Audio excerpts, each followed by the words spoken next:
Hi, everybody. Welcome to the Oldish TV. My name is Karen Brown, and as always, it's my pleasure to be your host. As we did last week, we are sharing our broadcast this week with our sister brand, Real Life Renos. Real Life Renos and the Oldish TV are both produced by Reno Studios. Yes, we've grown. And this week we are doing part two of my 2021 wish list for people to consider when they are building, renovating, or looking for a home. Some of these things are very, very simple and you can do them yourself. We've got a couple of those. Actually, we've got what, one, two, three, four of my six items today are things you can do yourself. So super simple. Let's get started. The first thing I want to normalize, and you can do this if you're doing some renovations or if you are building, is to think about using 40-inch doors as standard. Now, doors come in 30, 32, 36. I think 36 is probably a pretty standard door width.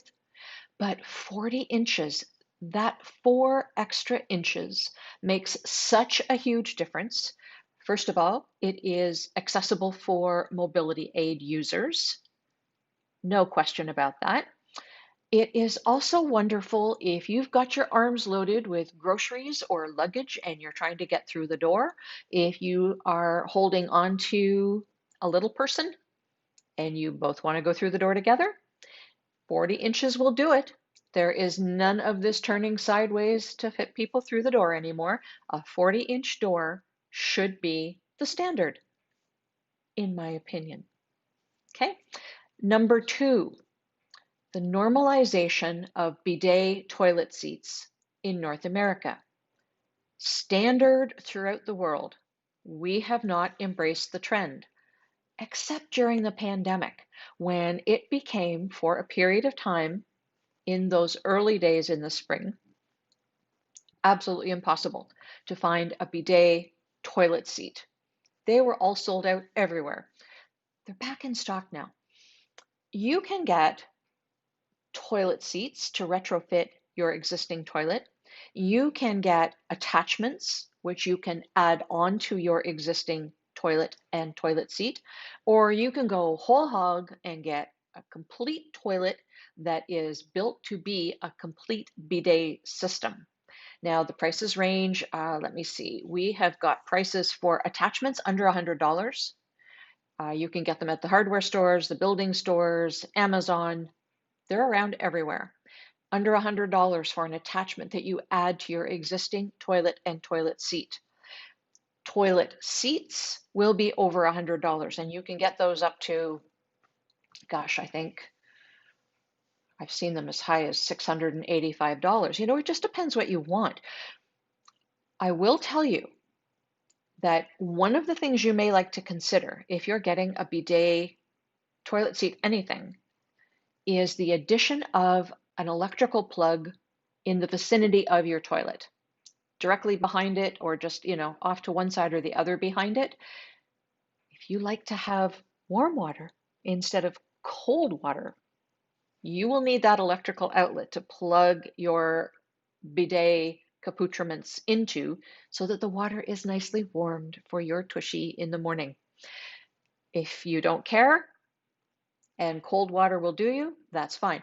Let me tell you, you are going to save a bundle on bathroom tissue.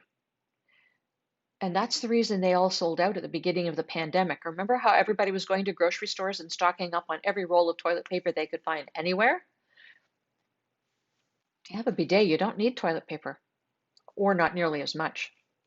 Just a little hint. Now, if you want the full deal, the full bidet toilet seat, American Standard makes one, Kohler makes one, and they can be pricey. They're like $4,000 up to $5,000. So, depends on how important everything is to you. But it's nice that this is a category where there are options from under $100. And when I say under, I believe the attachments I saw them for like $87 Canadian. So under $100, You can spend all the way up to four or $5,000 if that's what makes you happy. But this is something that is really happy. It will up your hygiene game without getting too graphic. It will up your hygiene game beyond. If you have range of motion issues, it will help out with that. If you just want to save some money on bathroom tissue, it will help out with that too. So really, really give some serious thought to a bidet toilet seat. You can put it on your Christmas list for this coming year. You can put it on your birthday list. You can just save your pennies and buy something. It's really worth the time. It really is. Now, the next thing that is on the list, this is something you can DIY. Eliminate drawer hardware that is difficult to manipulate with your fingers. And that is to say the round knobs. Anything you have to grip and grasp, not ideal. Let me show you some examples. There we go. This one is very cool. Now this one I pulled not only because it's pretty. I mean, I can show you that drawer pulls can be pretty, but the one on the bottom, the longer piece, not only is it pretty, but it's closed all the way around. The top piece, you know, if you are somebody who has a dog guide, who uses ropes to pull things open for you, um, that might not be a bad option. And this just goes to show you that accessibility is very personal. That is not something that I would, in a global sense, recommend because the ends are open and you can catch sleeves and sweaters and all kinds of things on those open ends. But for some people, that serves a purpose. So the one on the bottom, it has closed ends all the way around. You can use one finger or two fingers or three fingers or a thumb or a rope. That is just such a versatile drawer pull. I love it. And it's pretty. It probably comes in, you know, brushed oil and bronze and all kinds of things too. So, you know, you can buy all of this stuff so that it suits your home decor. Let me show you another one. Now this one, again, it has a little bit of an open end, but you know, be careful. But it is more of a U shape, and I like it. It is perhaps a bit more modern in its styling, if that suits your home. Here's another one, these cup holders. I used to have these on, or actually I do have them on my apartment kitchen now, these little cup holders, which are great because you can, you know, with, again, one finger, two finger, three fingers, you can pull them. I thought I had changed them out, but I haven't, and that's the reason why.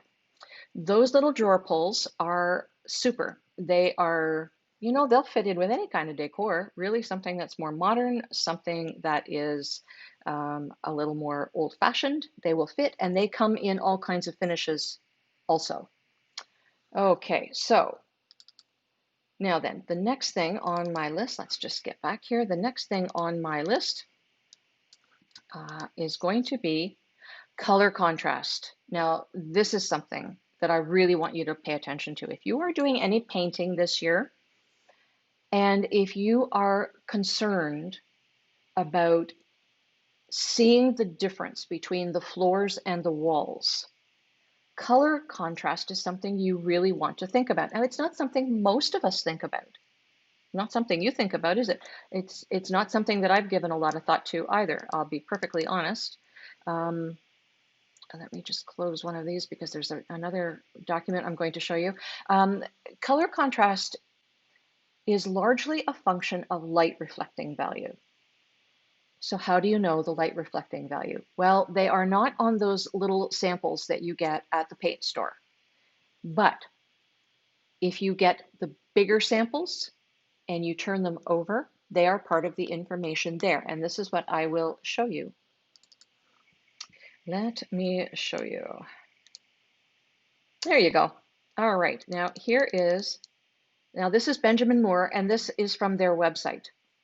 It's just from their website. So you can go there or you can pick the paint maker of your choice. Doesn't matter. But look on the bottom there. See under the name, it says Citrus Mist, the one on the left, and it says 141. And then underneath that, it says LRV. 80. That is light reflecting value. In order to get proper light reflecting value between two planes, so a wall and a floor, as a for instance, you need a light reflecting value of 20 or greater. Now, light reflecting value, the higher the number, the more light that color reflects. The colors tend to be lighter as well. The lower the number, the less light they reflect. So 0 would be black, 100 would be white. Okay, so in this particular case, the light reflecting value on the one on the left is 80. So you need something that is 60 or less. In that same color family, we had to go down to a 55 before we found one that was lower than 60. So the next color up was higher than 60. So we went down to 55. Now, why are we looking at paint that way? Because you can get an approximation of the color of your flooring. It's a lot easier to change the walls. So find a color sample that is close to your floor tile. If you got your floor tile at a place that you can still access, or you know the manufacturer of it, tile has light reflecting value numbers assigned to them as well. So if you know that, if you know where you got your flooring and you can go ask them, the people who work on the floor may not know it right off the top of their head, but trust me, tile has a light reflecting value. So just ask them to go look it up and keep on pushing until you get it. If you don't know where you got the tile, or maybe you are living in a home where you didn't install the tile, then what you can do is find a paint chip that is close enough and work off that. Okay, so that is one sample. Let me just go to the next one if I can, if it'll let me. There we go. This is a green one. So in this one, there we go. Seems a little light. There we go. All right, so this one, again, on the one on the left, Colony Green is the lighter one. It is a 67. So we need something that is a 47 or less to provide the proper contrast. And we found one in the family that says 30, gosh, 39. There we go. Numbers get smaller and smaller as I get older. I don't know why that happens. Anyway, so you can see the contrast between the two colors, and you can absolutely tell. Why is this so important? Because people who have challenges with their eyesight, now that can be somebody who's older, it can be somebody with a progressive eye disease who is much younger. They need to be able to discern the difference between where the floor ends and the wall begins, so that they don't run into things, so that they don't slip and fall thinking it's there somewhere where they're not. So color is such an important thing, and it gets more important as we age and as we deal with progressive diseases. Okay, so there's that one, and now let's go up to this one.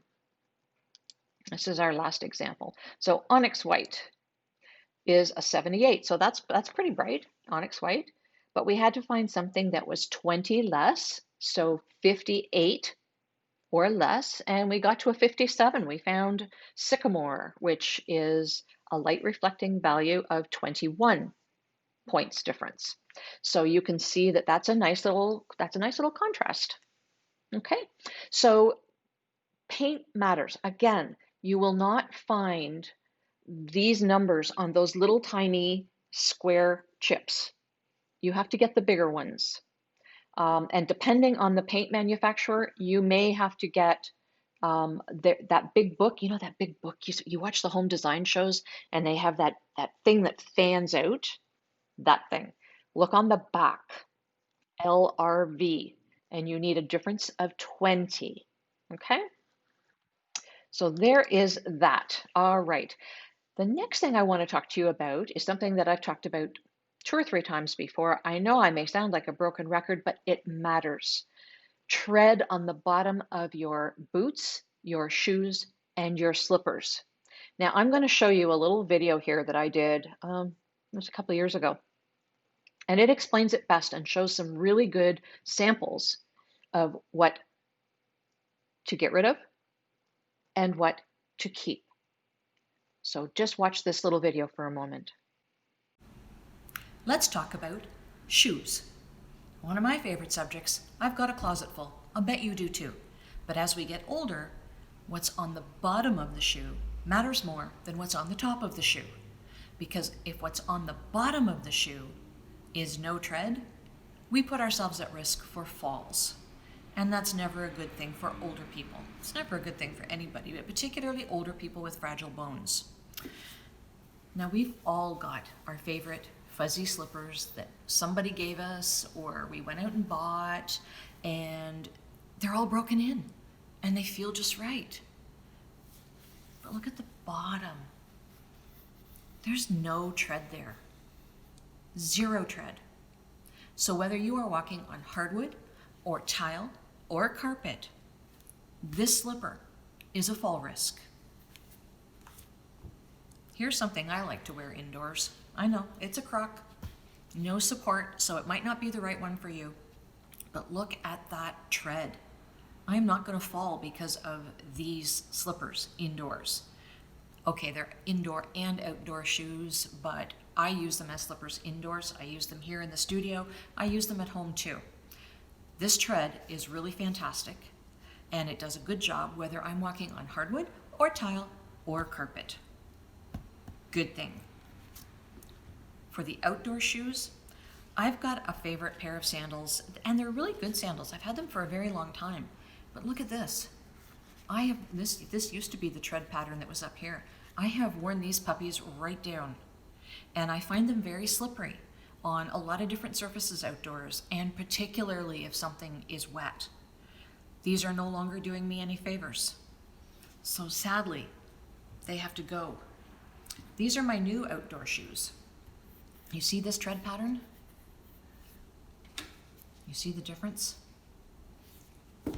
This tread is going to serve me well, whether it is a slippery surface or a rough surface, whether it is wet or dry. They're comfortable, of course, but it's the tread that I'm more focused on at this point in my life, for sure. So go through your closet, take a look at what's there, just like your tires. If there's no tread, throw them out. Do yourself a favor. I know they're comfy and cozy. If you fall down, comfy and cozy isn't going to matter. So there you go. Get yourself some shoes and some slippers that have good tread. Keep yourself safe. It's part of advocating for your own health. Bad tread. Good tread. Bad tread. Good tread. There we go. You see, a couple of years ago, I had bangs. I grew out my COVID bangs. There's my COVID bangs. Anyway, they're not bangs anymore, they're hair. So I'm going to show you the shoes I have on now. They're actually slippers, mules, and look at the tread on those. So I am following my own advice. These are actually marketed as indoor and outdoor slippers. Don't know why you'd want to wear slippers outdoors, but they are really good tread. I am not going to fall when I have these on. So I'm taking my own advice. Make sure that you check that tread. And if you've got those favorite cozy slippers, I mean, I suppose you could go and get them retreaded. It's probably better to go and buy a whole new pair of slippers, frankly, by the time you pay for that. And in this COVID environment, you probably don't want to be running around looking at that stuff anyway. Number 6 on my list is really, it's not a thing as much as it is a thought process. I want you to make a resolution. Do you make resolutions? Make a resolution to be an open-minded thinker about your future. I want you to be really, really brutally honest and realistic with yourself about your capabilities. Only you know what challenges you have and what challenges you will be facing 5 years, 10 years, 20 years down the road. You are the only one who can do this. So, it's not like you're talking to somebody, an adult child or something, and you're going to maybe be in denial about it. I guess you can be in denial with yourself, but please don't be in denial with yourself. Have a really good heart to heart with yourself about your future needs and start looking after some of these things that will provide you with a home that works better for you, with a lifestyle that works with you and is accommodating to whatever your needs are. It will all matter. It will keep you out of long term care longer. It will keep you out of the hospital longer if you look after yourself and you are brutally honest about what your needs are. You know, you might need we we did a show a few months ago about vision boards. This would be a good time for you to do a vision board as we are now January of 2021. I've done my vision board. Yes, I have. I did it New Year's Day. It was my New Year's Day project, but I've been thinking about it for a while, so I knew the pieces that I wanted to put on it. On your vision board, you can put the things that you want for yourself this year. And it might be as simple as new drawer pulls and a new pair of slippers. You might know that in 5 years' time, that hip is bothering you and doing stairs is not going to be the best thing for you. So you can start planning about a move to a condo apartment, maybe where there are no stairs, and you can start cleaning out your stuff, decluttering. I mean, baby steps, but you can do all of this stuff yourself. You can start planning, if you know that you and your partner want to travel more, that might be a good thing anyway, is just to downsize a little bit and invest some money so that you have that money to travel. It doesn't necessarily have to be about your functional ability. It can be about how to achieve other kinds of goals that you have. Be open-minded. That is the best gift you can give yourself. All right, those are my items for my 2021 wish list for you to think about and consider and maybe put into the planning process in your own life. So at that point, I'm going to leave you right here. I think what we're going to do is pop onto Instagram the odd time, or maybe Facebook Live, and just have little live chats. That's probably is something that will connect us better. If you don't belong to the Facebook group called Aging in Place, then search for that and we can pop you in there and we can have some chats over there. We ask questions over there and we have some discussions. Some of them are more lively than others, but you're welcome there. What I don't welcome is companies or individuals that want to promote or peddle their goods. That is no bueno. No love for that. So anyway, I will see you next Wednesday at 12 noon. And until then, please take care of yourselves and do remember that it takes a village to age a senior. Bye, everybody.